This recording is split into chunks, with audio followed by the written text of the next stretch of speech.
Coastal Hire presents your DIY tip of the week. If you need to replace a washer on a leaky tap, we've got just the tip to put an end to the drip.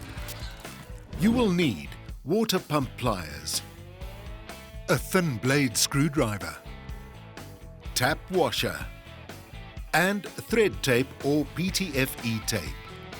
First, you need to close the main water supply via the service valve or mains. This is done at the water meter outside.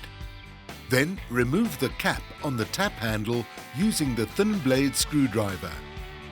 Undo the retaining screw. Remove the tap head or cover. Loosen the valve assembly from the tap body. Now it's time to take out and replace the old washer. Screw the head part into the tap body and tighten.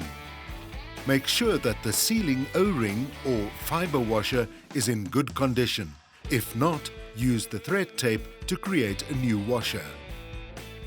Now tighten the valve.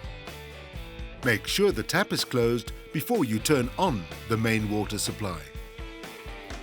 Final check. Ensure the washer closes the tap fully. And that's all there is to it.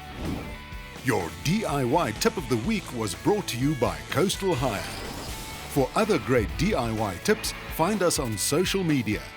And for all your equipment hire needs, visit coastalhire.co.za or visit your nearest Coastal Hire store. Serving all your equipment hire needs nationwide. Go Coastal!